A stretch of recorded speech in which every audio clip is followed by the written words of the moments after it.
그러면 이제 무더운 여름철이 시작이 되었습니다.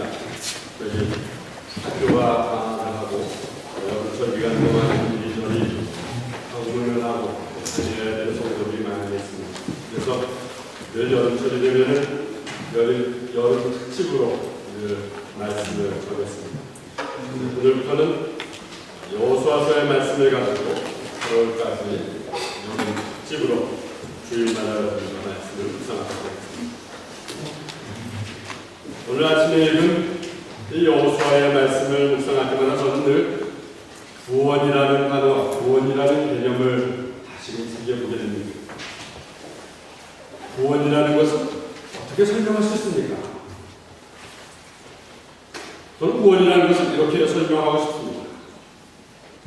하나님을 몰랐던 인생이 하나님을 알게 되는 것입니다.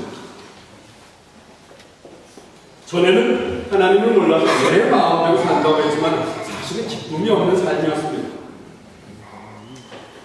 전에는 하나님이 없이 자유롭게 산다고 했지만 사실은 불안하고 억눌려 있는 삶이었다는 것입니다.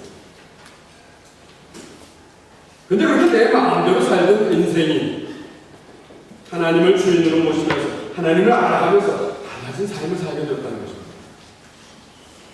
하나님을 알게 되면서 새로운 삶으로 변화가 되었다는 것입니다. 이것이 구원이라고 설명하고 싶습니다. 우리 인생에 있어서 이 구원을 받게 되는 일보다 더 중요하고 더 의미 있고 또 더 위대한 사건은 없는 것입니다.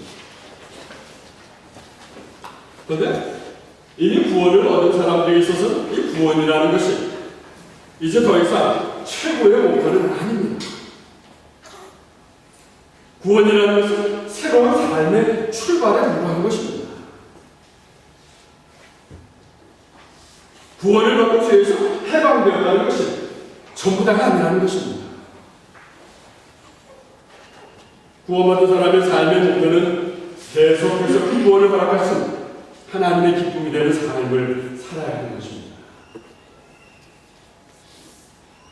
구약 성경을 통해서 보게 되면 이스라엘의 역사가 그렇습니다. 이스라엘 백성에게 나타난 최대의 사건이라고 하면 400년 동안 이집트에 종살이하면서 해방을 얻고 자유를 얻은 것이라고 할 수 있겠습니다. 그런데 사실 이스라엘이 이집트 땅에서 나왔다는 것이 이스라엘의 궁극적인 목표는 아니었습니다. 이제 이스라엘이 가야 할 목표는 하나님께서 약속하신 가나안 땅입니다. 이 땅은 하나님께서 이스라엘을 위해서 약속하신 땅입니다. 그래서 이스라엘은 계속해서 이 약속의 땅으로 들어가야 하는 것입니다. 그곳에서 하나님께서 원하시는 삶을 살아야 하는 것입니다. 이런 의미에서 구원받은 우리들도 들어가야 할 약속의 땅이 있는 것입니다. 하나님께서 약속하신 땅으로 열심히 나가야 하는 것입니다. 구원받은 그 자체, 그 상황, 그 자리에 머물러 있으면 안 된다는 것입니다. 계속해서 하나님께서 약속하신 땅으로 열심히 나가야 하는 것입니다. 그럼 하나님께서 우리에게 무슨 땅을 약속하셨습니까? 왜 우리들에게 그런 약속을 하셨습니까? 그 땅으로는 우리들이 어떻게 들어갈 수 있는 것입니까? 오늘 본문을 통해서 이런 질문에 대한 해답을 찾아보겠습니다. 하나님께서 약속하신 젖과 꿀이 흐르는 땅 가나안이라는 것은 이스라엘 백성들이 들어가야 할 땅이었습니다. 근데 그냥 들어가면 되는 것이 아니었습니다. 이스라엘이 싸워서 얻어야 할 땅이었습니다. 또 이스라엘이 개척해 나가야 할 땅이었습니다. 근데 사실 이스라엘이 다른 생각을 하고 있었습니다. 이집트에서 종살이에서 나오기만 하면, 이집트 땅에 나오기만 하면 자유하는 것으로 생각이 됐습니다. 이집트 땅에서 나오기만 하면 행복이 보장될 줄을 믿고 있었습니다. 근데 그것이 그들에게 최선인 것이 아니었습니다. 이집트 땅에서 나오는 것이 그들의 전부가 아니었다는 사실입니다. 이스라엘은 그래서 당장 하나님께서 약속하신 땅으로 바로 돌아가지 못합니다. 이스라엘은 오랜 세월을 광야에서 행하고 있는 것을 우리가 보게 됩니다.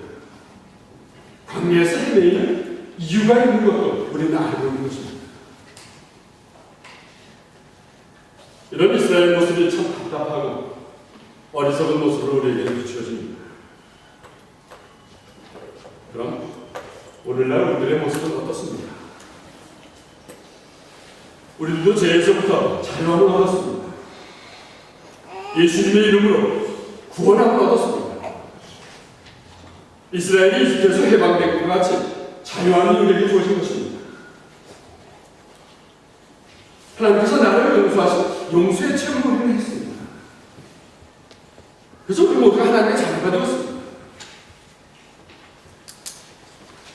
그래서 우리가 이제는 새롭게 가야 할 목표가 생겼다는 것입니다. 하나님께서 약속하신 약속의 땅으로 들어가야 하는 것입니다. 그곳에서 하나님을 찬양하고 그곳에서 하나님을 영화롭게 해야 하는 것입니다. 그런데 어떻습니까? 우리의 목표가 하나님을 찬양하는 것임에도 불구하고 우리들도 여전히 광야에서 방황하고 있는 것은 아닙니까? 질문하게 됩니다. 우리가 광야에서 방황한다는 것은 무엇입니까? 이스라엘처럼 우상에게 마음을 뺏기는 것입니다. 세상의 마음을 빼앗기는 것입니다. 그래서 제대로 하나님의 길을 가지 못하고 머물러 있는 것을 의미하는 것입니다. 헤매고 있는 것을 의미하는 것입니다. 진정으로 살면서 기쁨과 감사를 누리는 것이 아니라 불안과 초조한 삶을 살아가는 것입니다. 그래서 광야에서 방황하고 있는 모습인 것입니다. 그러나 우리들이 광야에 끝없이 머물러 있을 수만은 없는 것입니다. 이 광야에서 우리들을 벗어나야 하는 것입니다. 벗어나서 하나님께서 약속하신 땅으로 우리의 발길을 돌려야 하는 것입니다. 그럼 하나님께서 무엇을 약속하셨습니까? 오늘 본문 3절에서 우리에게 말씀하십니다. 오늘 본문 3절의 말씀입니다. 같이 읽어봅니다. 나는 이 땅을 너희에게 주기로 모세와 약속하였다. 나는 너희 발바닥이 닿는 곳마다 그곳을 너희에게 줄 것이다. 하나님의 약속입니다. 하나님의 발바닥으로 밟는 곳을 어디든지 주겠다 약속을 하십니다. 특별히 4절에 보니까 팔레스타인 지역에 있는 땅들을 명하고 계십니다. 그러니까 가나안 지역의 땅을 너희에게 주겠다라고 약속하고 계신 것입니다. 이 가나안 땅이 오늘날 우리에게 주는 교훈은 무엇입니까? 하나님께서 보증하신 이 약속의 땅 가나안은 잘 가꾸어진 땅이 아니었습니다. 잘 준비가 되어 있는 땅이 아니었습니다. 잘 가꾸어지고 잘 준비가 되어서 포장이 되어 있는 아름다운 선물이 아니었습니다. 이 가나안 땅은 이스라엘이 거저 그냥 먹기만 하면 되는 땅이 아니었습니다. 그냥 편안하게 눕기만 하면 되는 땅이 아니었습니다. 6절에 보면 하나님께서 여호수아에게 말씀하십니다. 너는 힘을 내라, 용기를 가져라, 마음을 강하게 하라, 담대해야. 이 6절을 말씀할 때마다, 묵상할 때마다 저는 이런 생각을 해봅니다. 만약 이 가나안 땅이 아름다운 낙원으로 잘 준비가 되어 있는 것이라면 왜 하나님께서 강하라, 담대하라, 왜 여호수아에게 용기를 가져라, 왜 이런 것이 필요했을까? 아마도 그 땅으로 돌아가려면 많은 어려움이 있었을 것입니다. 애를 쓰고 수고를 해야만 얻어지는 땅이 있을 것입니다. 더구나 피를 흘려야만 얻어지는 땅이 있을 것입니다.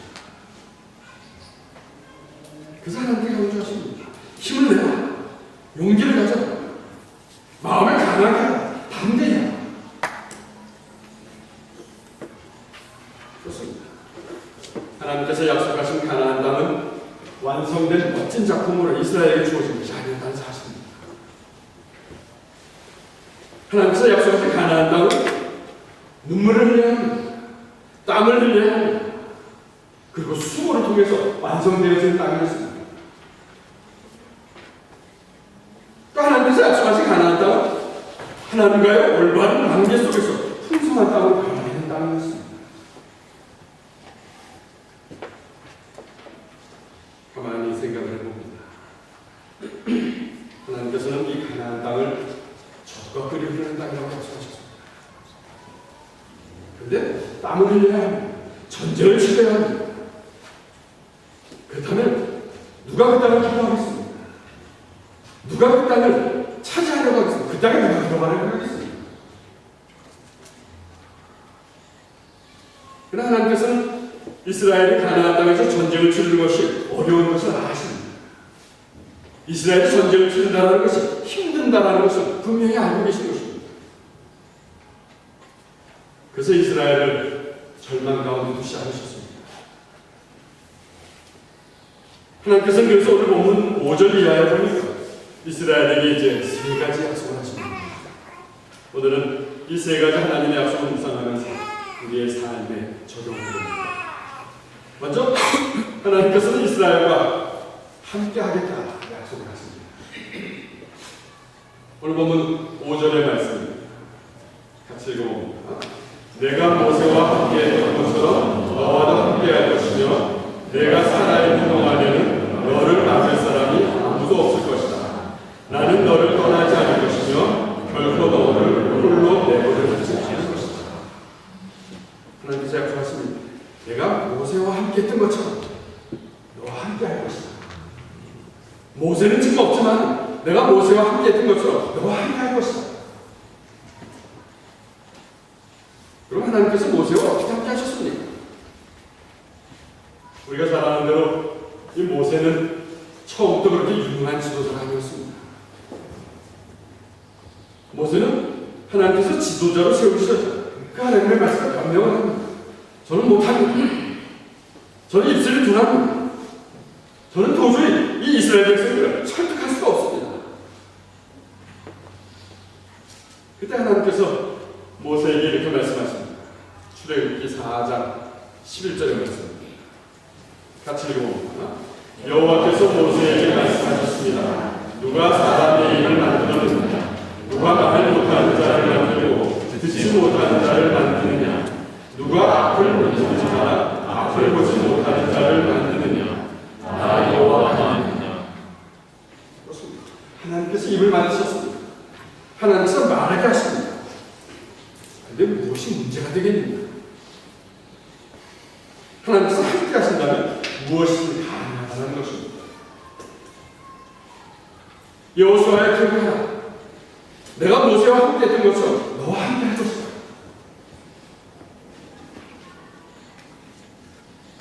가나안에서 일어날 전쟁의 일들이 힘들고 어려운 상황이지만 하나님께서 함께 하시니 능히 당한 자가 없다는 것입니다. 이스라엘이 가나안 땅에서 전쟁을 치르기에는 턱없이 부족한 백성들이었습니다. 그들에게 무기가 있는 것이 아니었습니다. 이스라엘이 그동안 이집트에서 군사훈련을 받은 것도 아니었습니다. 그들은 종으로 살았습니다. 고된 노동을 하면서 살았습니다. 노동을 한 종이 어떻게 전쟁을 준비할 수 있겠습니까? 어떻게 전쟁을 할 수 있겠습니까? 그러나 오늘 하나님께서 말씀하십니다. 내가 너와 함께 할 것이다. 내가 너와 함께 한다면 능히 당할 자가 없는 것입니다.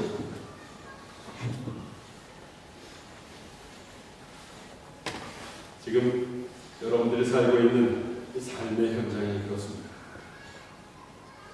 하나님께서 꿈과 비전을 주셔서 여러분들에게 독일 땅에 오셨습니다. 근데 어떻습니까?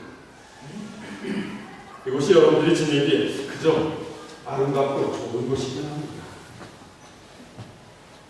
또 여러분들이 살기에 완성된 아주 좋은 곳으로만 여러분들이 생각이 되십니까? 아닙니다. 그렇지 않은 것입니다. 독일이 열어지면서 공부하기가 좋은 환경입니다. 그러나 만만치 않은 이 넘어야 할 벽이 너무나도 많은 것입니다. 어려운 벽이 너무나도 많은 것입니다. 능력이 한계가 되는 벽이 너무나도 많은 것입니다. 또 이 독일이 문화적으로, 경제적으로, 정치적으로 안정된 좋은 나라라고 생각합니다. 그러나 언어도 그렇고 이곳에 살아가다 보니까 모든 것이 불편하고 어색합니다. 가장 먼저 여러분들이 먹는 음식이 어떻습니까? 맛있는 김치를 마음대로 먹을 수가 없습니다. 또 마늘을 조심해서 먹어야 할 것입니다. 여러분들은 청국장을 좋아하는지 모르겠습니다. 저는 청국장을 참 좋아하는데 마음대로 먹지 못합니다. 왜냐하면 냄새가 난다고 일단 끓여보지 않기 때문에. 이 청국장도 마음대로 끓여 먹지 못하는 것. 그런 상황입니다. 뭐 먹는 것만 그렇습니다. 우리의 영적인 것은 어떻습니까? 신앙적으로는 어떻습니까? 하나님만 바라보면서 신앙생활하기가 쉽지 않은 상황입니다. 다행히 우리 교회는 아침 기도회가 있습니다. 부서별로 성경 공부와 기도 모임도 있습니다. 그렇지만 그럼에도 불구하고 한국에서와 비교할 수 없는 쉽지 않은 이 영적인 상황이 되는 것입니다. 하나님께서 약속하신 가나안 땅이라는 것이 이스라엘에게 당장은 젖과 꿀이 흐르는 아름다운 땅이라고 하기가 어려운 곳이었다는 것입니다.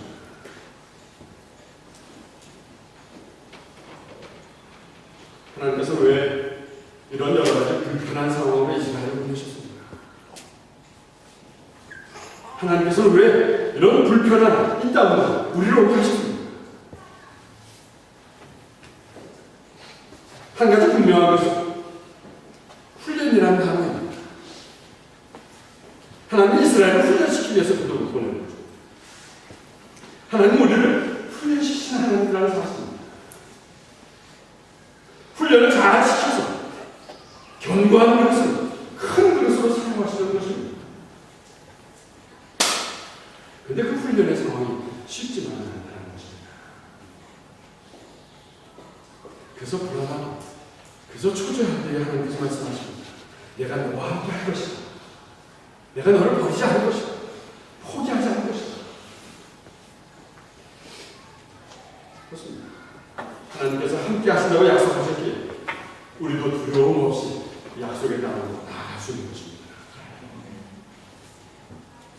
또 오늘 본문의 소리들은 두 번째 하나님의 약속을 발견하게 됩니다. 하나님이 이스라엘이 약속의 땅으로 나갈 때 하나님께서는 이스라엘을 말씀으로 인도하시겠다 약속을 하십니다. 오늘 본문의 7절의 말씀입니다. 같이 읽어봅니다. 힘을 내고 용기를 가져서 내 종 모세가 너에게 준 모든 가르침을 빠짐없이 지키도록 하여라. 내가 그 가르침대로 행하며 왼쪽으로나 오른쪽으로 치우치지 않고 그대로 지키면 하는 일마다 다 잘 될 것이다. 한마디로 표현하면 이런 것입니다. 여호수아야, 내가 너에게 계속해서 말할 것이다. 가르쳐줄 것이다. 내가 가르쳐준 대로 그대로 따라오면 일마다 다 잘 될 것이다. 여러분들은 아마도 잘 되기 위해서 이곳에 왔을 것입니다. 나름대로 성공하기 위해서 이곳에 왔습니다. 그 성공의 비결을 오늘 하나님께서 말씀하시는 것입니다.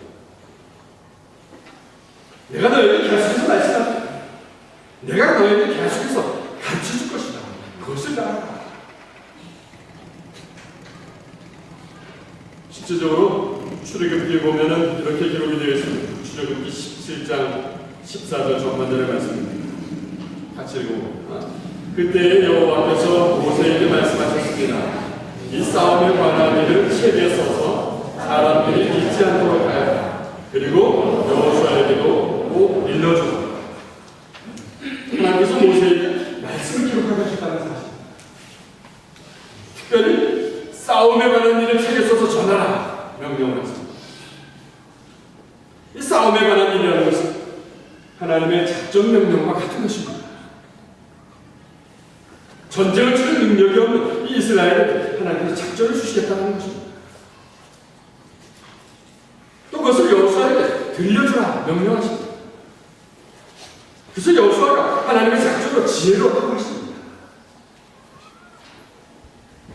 하나님께 작전을 받아서 승리하면서 나아갈 수 있도록 교훈을 하시는 것입니다. 힘으로는 이길 수 없는 상대도 하나님의 작전으로는 능히 이길 수 있다는 것입니다. 우리의 모습을 가만히 되돌아봅니다. 우리들에게도 하나님의 말씀은 성경이 주어졌습니다. 성경은 영적인 싸움터에서 우리에게 주시는 하나님의 작전인 것입니다. 우리의 삶의 영적 전쟁에서 오늘 말씀으로 지혜를 얻습니다. 말씀으로 온바른 판단을 내리면서 살아가도록 그 말씀을 내게 주셨다는 사실입니다. 또 하나님 사람답게 문제를 해 나가려면 이 말씀을 읽어야 하는 것입니다. 그런데 여러분들은 이 말씀을 대할 때 여러분들의 마음이 어떻습니까? 하나님께서는 내 삶을 어떻게 계획하고 계십니까? 오늘 하루 어떻게 살아야 할 것입니까? 말씀을 읽으면서 여러분들 해답을 얻고 계십니다. 또 여러분들에게 있는 문제를 어떻게 해결해야 할 것입니까?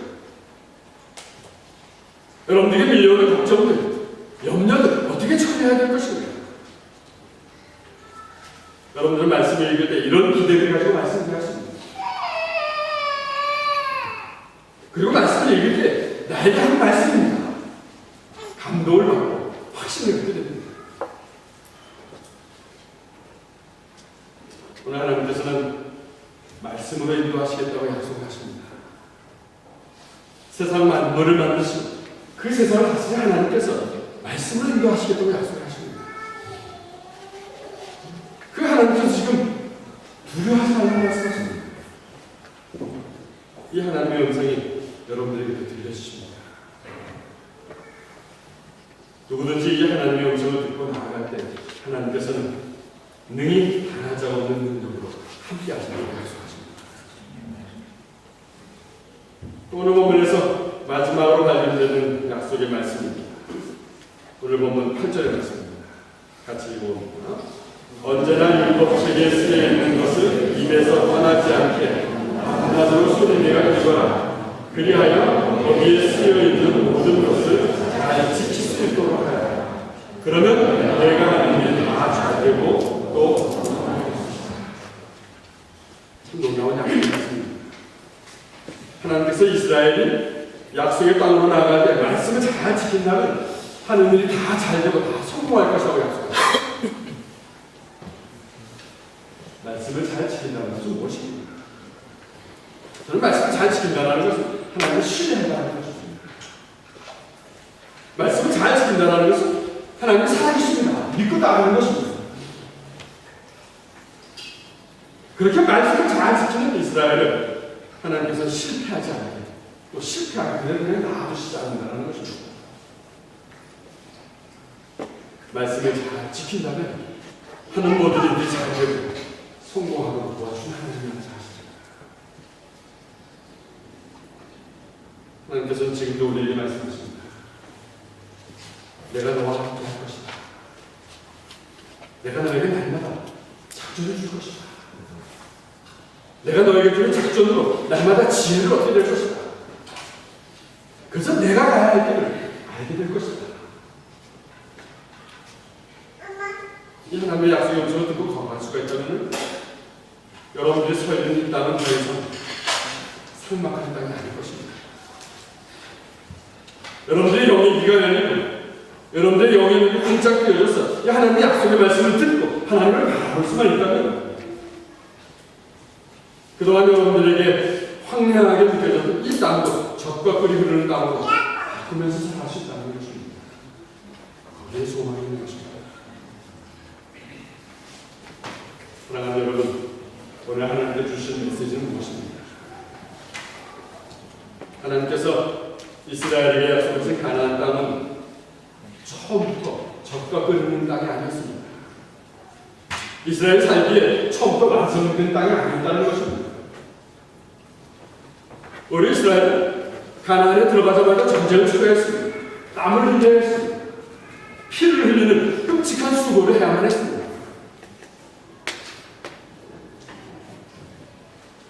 우리가 독일 땅에 왔더니 우리가 생각하고 우리가 기대했던 것과는 너무나도 다르다는 것입니다. 그 날씨가 달라서 매일매일 날씨와 싸워야만 합니다. 언어가 달라서 순간순간마다 언어가 싸워야 합니다. 공부하는 것도 그동안에 내가 잘하는 줄 알았습니다. 내가 잘하는 줄 알았는데 이것이 어디가 그렇지 않는 것입니다. 또 당시 가나안 땅은 이스라엘이 하나님만 섬기고 하나님을 사랑하는 일들, 그 일들을 방해하는 세력들과 끊임없이 싸워야만 하는 것이었습니다. 가나안의 우상들을 이길 영적인 능력이 필요했습니다. 가나안의 문화와 전통에 준 유혹을 뿌리쳐야만 했습니다. 마찬가지로 우리가 이 땅에 살면서 어떻습니까? 마음 놓고 찬양하고 마음 놓고 기도할 수 있는 공간이 충분치 않은 것입니다. 우리 모두가 그래서 영적으로 덩그러니 혼자 떨어지는 그런 모양으로 살아가고 있는 것입니다. 그저 그렇습니다. 삭막한 것 같습니다. 이 광야와 같은 것입니다. 그래서 뭔가 외로움을 날리면서 즐겁게 해주는 것이 있으면 그것에 유혹이 되어서 열심히 그것을 쫓아가는 사람입니다. 근데 사실 그렇게 즐겁게 해주는 것도 잠시 뿐인 것입니다. 잠시 즐거운 거에 또 외로워집니다. 또 삭막합니다. 그래서 실망을 합니다. 쓰러집니다. 넘어집니다. 약속의 땅이라는 것이 이런 것인 줄 알았다면 오지 않았을 것이라고 때로는 원망하고 불평하고 있는 것입니다. 하나님께서 오늘 분명히 약속하십니다. 오직 너희는 마음을 강하게 하고 담대히 하라. 말씀으로 너와 함께 할 것이다. 말씀은 내 입에서 떠나지 말게 하고 밤낮으로 묵상해라. 그리고 그 말씀을 삶에 실천해라. 그러면 내가 너의 길을 잘되게 하고 성공하게 할 것이다. 그렇습니다. 이 약속의 말씀을 믿고 순종하는 사람은 광야 같은 땅에서 젖과 꿀이 흐르는 땅으로 바꿀 수 있는 것입니다. 오늘 우리에게 주신 약속의 말씀을 믿고 순종하는 사람들은 광야 같은 땅으로 소망 있는 땅으로 바꿔나갈 것입니다. 희망이 있는 땅으로 바꿔나갈 것입니다. 결국 살아가는 순간순간마다 기적을 만들어내는 땅으로 바꿔나가는 것입니다. 이런 저와 여러분들의 삶이기를 하나님 축복합니다. 사랑의 주님, 우리가 살아가고 있는 이 땅이 마치 이스라엘에게 약속하신 가나안 땅과 같은 것을 고백하게 됩니다. 이 땅에서 우리에게 주신 꿈과 비전을 향해서 열심히 나아가지만 늘 외롭고 늘 삭막하고 늘 황량한 광야 같은 느낌으로 살아가고 있습니다. 그러나 주님, 오늘 약속하신 말씀처럼 말씀으로 함께 하신다고 하셨습니다. 그 말씀을 붙들고 나아가는 잘되고 성공하게 하신다고 하셨습니다. 주님, 주님의 말씀으로 우리가 함께 하시면 늘 우리 삶에 느끼며 감사하며 힘과 능력을 가질 수 있도록 성령으로 우리와 함께 해 주시옵소서. 말씀을 붙들고 나아갈 때 좌로나 우로나 치우치지 않고 그 말씀으로 우리와 함께 해 주시옵소서. 그래서 이 땅에서 살아가는 순간순간마다 힘들고 어렵지만 하나님이 함께 하시며 기적을 만들어내는 땅으로 바꾸어 갈 수 있도록 지혜와 능력을 함께 해 주시옵소서. 이 땅이 힘들고 어려운 땅이지만 오늘 약속하신 말씀처럼 주님을 붙들고 나아갈 때에 우리에게 약속하신 땅을 느끼며 감사하는 땅으로 우리와 함께 해 주시옵소서. 예수님의 이름으로 기도드렸습니다.